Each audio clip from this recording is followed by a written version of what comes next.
Hello ఏమండి TV చూసారా? ఇంటికి వచ్చి చూస్తానులే. యువర్ సన్ డాన్సింగ్ రోడ్స్, మన పరువు అంత గంగలో మిక్సింగ్. Shut up. నా టెన్షన్ లో నేనుంటే ఫోన్ పెట్టే.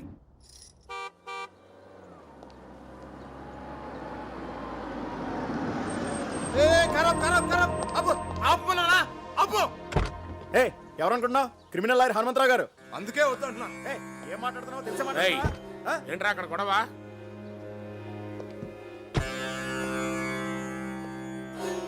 వీడికి ఎన్నిసార్లు చెప్పినా బుద్ధి రాదు.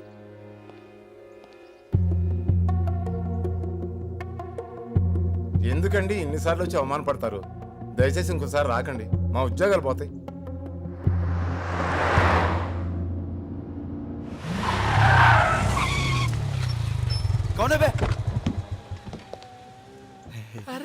నాన్నరా ఏనానా range Benz. Shut up. Client ఇదిరా. ఓ క్లయింట్ దంట్రా. నువ్వు వెళ్ళు, సార్కి ఫోన్ చేస్తాను. పద. అంకుల్ అంకుల్ చిన్న బర్త్డే పార్టీని మీరు ఆటోలో వెళ్ళండి. నేను బాబు చేస్తాను. ఎలా అవుతావు? ఆయన వదులుతాడు. ఇంటికి పనే.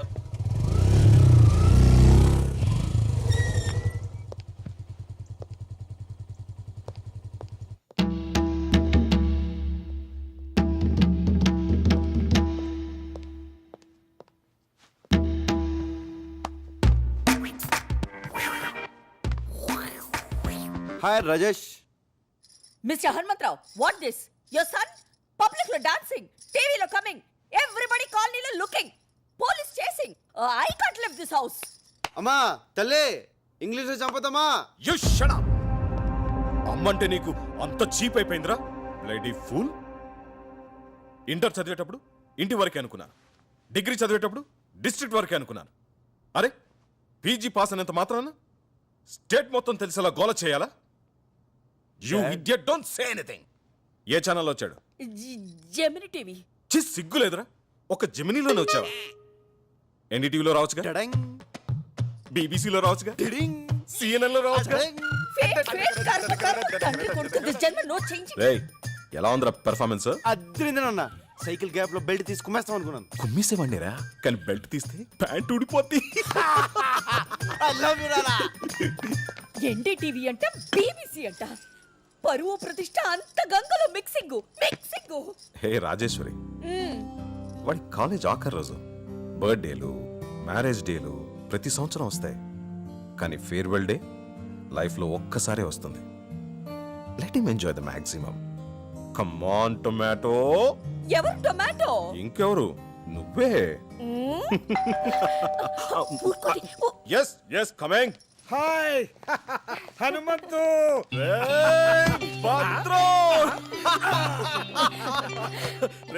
వైజాగ్ నుంచి ఎప్పుడు వచ్చారా? ఈ రోజేరా. ప్రసన్న MBA ఇక్కడే పూర్తి చేసింది కదా, దాని సర్టిఫికేట్ కోసం కాలేజీకి వెళ్తే రేపు రమ్మన్నారు. ప్రభాని పంపిస్తా అని చెప్పాను. పెదనాన్న, అన్నయ్య ఇక్కడ చూసి చాలా రోజులైంది. ఒరేయ్ ప్రభా, వాటిలో వస్తున్నా. వచ్చేస్తున్నాడు. మా కాలేజ్ లో అమ్మాయిలు అందంగా లేరంట, అందుకని నన్ను చూడ్డానికి కూడా రావడం మానేశాడు తెలుసా? అలాగే. హలో, ఏమండి? స్విట్జర్లాండ్ నుంచి విశ్వనాథ్ అనే ఫోను. Hey you bugger. ఏమిట్రా 2 రోజుల్లో కూతురు కొడుకుతో ఇండియా వస్తున్నావా? మిగతా విషయాలు భద్రంగా చెప్తాడా? రేయ్ రేయ్ రేయ్, ఏమిట్రా ఇది? అవునరా, 2 days లో మా ఇంట్లో మన ఫ్రెండ్స్ అంతా గెట్ టుగెదర్ అయిపోతున్నాం. అది కాదురా, ప్రతిసారి గెట్ టుగెదర్ నేను కదా అరేంజ్ చేసేది. ఈసారి మేమంతా నీకు సర్ప్రైజ్ ఇద్దామని. లాస్ట్ టైం అందరూ రాలేదు కదరా, ఈసారి చాలా స్పెషల్. 10 years తర్వాత మన ఫ్రెండ్స్ అందరూ ఫ్యామిలీస్ తో కలిసి వస్తున్నారా. మళ్ళీ మనం అందరం ఆ కాలేజీ రోజులన్నీ గుర్తు చేసుకుని ఫుల్ గా ఎంజాయ్ చేద్దాం రా.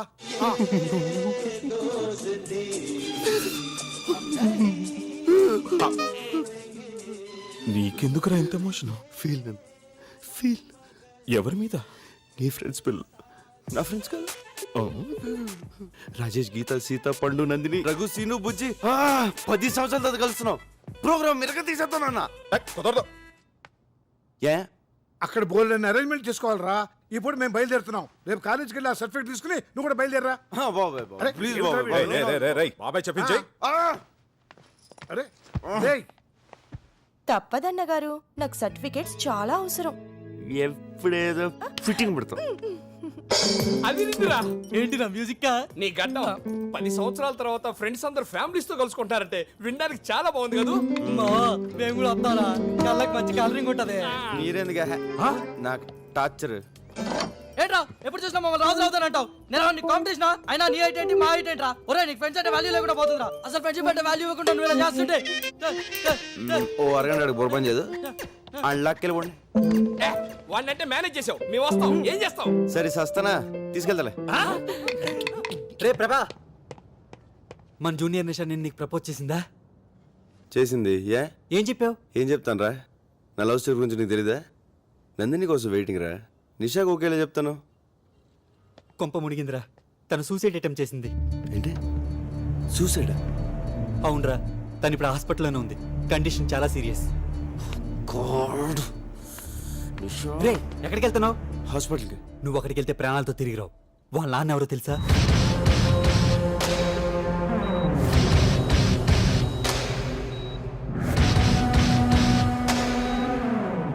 రే ఎందుకైనా మంచిది నువ్వు ఎక్కడికైనా పారిపోరా. నేనెందుకు పారిపోలే? వాడి కూతురు సూసైడ్ అటెంప్ట్ చేసింది కాబట్టి ఒరే వాడు నిన్నే కదరా నీ ఫ్యామిలీని కూడా వదలడు.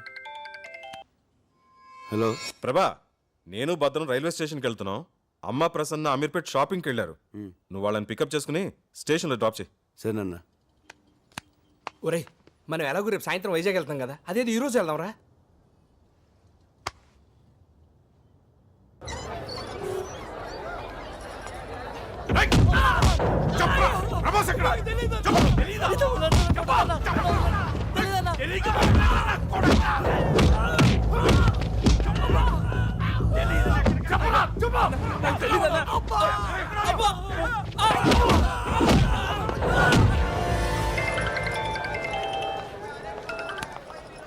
చెప్పరా. రే నిషా వాళ్ళ నాన్న నీ కోసం రోడ్లు పంపించాడు. వాళ్ళు మనల్ని చెత్త కొడుతున్నారు. నేను మాత్రం ఎస్కేప్ అయ్యాను రా. వాళ్ళు మనల్ని కొడుతుంటే వీడియో తీశాను. వాళ్ళు నీ దగ్గర కూడా రావచ్చురా. అందుకే నీకు ఎంఎంఎస్ చేస్తున్నాను. జాగ్రత్త రా.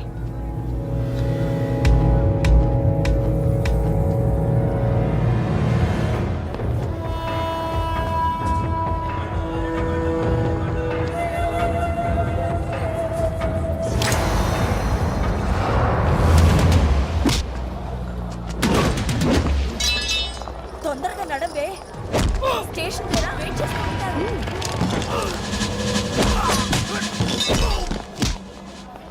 అన్నయ్య ఏడి? ఎలా ఉంది? చిచిచి వద్దు. అలాదా? నువ్వు రారా లేట్ అవుతుంది.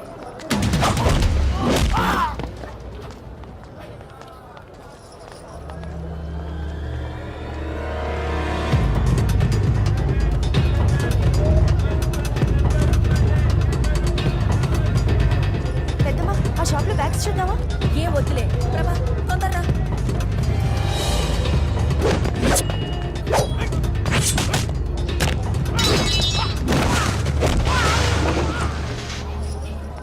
ఏ ప్రభా ఆ షాప్ దగ్గర రా.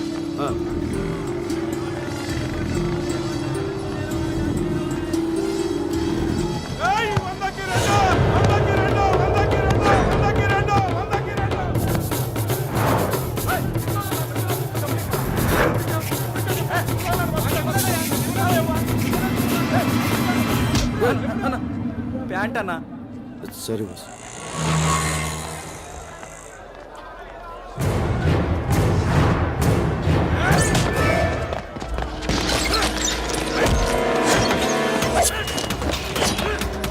ఈ బజార్లో కూడా ఏంటి షాప్ రేట్లు చెప్తున్నారు.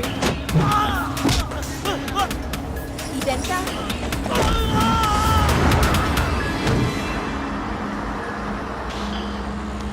ఏమైంది?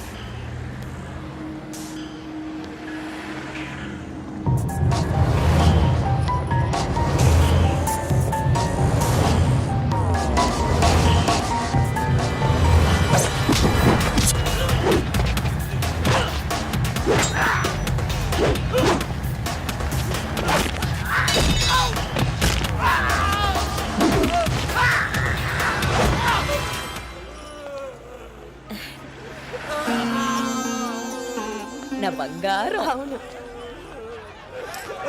చిచి బుద్ధి లేకుండా రోడ్డు మీద ఎలా కుట్టుకుంటున్నారు. ఫ్యామిలీ నుంచి వచ్చారో ఏమిటో ఇలాంటి వాళ్ళని పోలీస్ స్టేషన్ తీసుకెళ్ళి బాగా బుద్ధి రాదు. అయ్యో వాడు చూడకే చూడకే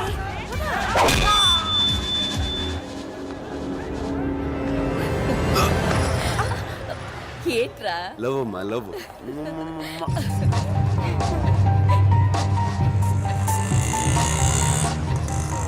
ఏ ఆటో రైల్వే స్టేషన్ తీసుకెళ్ళి దిగే సార్.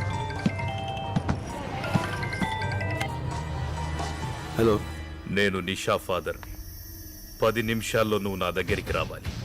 రాకపోతే నా వాళ్లను కొట్టి ప్రాణాలతోనే వదిలేశావు. నేను అలాంటి పొరపాటు చెయ్యి. నీ ఫ్రెండ్స్ నా దగ్గరే ఉన్నారు. నీకు ఫ్రెండ్స్ అంటే చాలా ఇష్టం కదా. నువ్వు తప్పకుండా వస్తావు, నాకు తెలుసు. ఏంటన్నా అని వేసేయకుండా ఇంటికి రమ్మంటావు?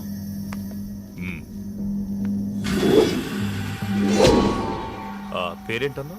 ప్ర- ప్రభాస్ కదా. చూడు ప్రభాస్, నా కూతురు పిచ్చిది. ఏదైనా మనసులోనే దాచుకోవడం దానికి అలవాటు. అందుకే సూసైడ్ దాకా వెళ్ళింది. అది ప్రేమించానని ఒక్క మాట నాతో చెప్పుంటే ఈ పాటికి మీ ఇద్దరి పెళ్లి ధూమ్ధామ్గా చేసుండేవాణ్ణి. బట్ నువ్వు చాలా లక్కీ. దానికి ఏదైనా అయ్యుంటే ఈ పాటికి నువ్వు. ఎల్లుండే మీ ఇద్దరి పెళ్లి. రెడీగా ఉండు. సార్ పెళ్ళి మీ అమ్మా నాన్నలను వచ్చి కలవమని. సార్ నాకు ఈ పెళ్లి ఇష్టం లేదు సార్.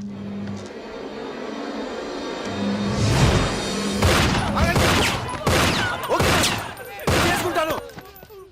కానీ నేను చెప్పేది ఒకసారి వినండి సార్. మీ అంత ప్రేమించే తండ్రి మీ కూతురుకు ఉండడం చాలా లక్కీ సార్. కానీ అంత ప్రేమ తను చేసుకునేవాడికి కూడా ఉంటేనే కదా సార్ తను సుఖపడుతుంది.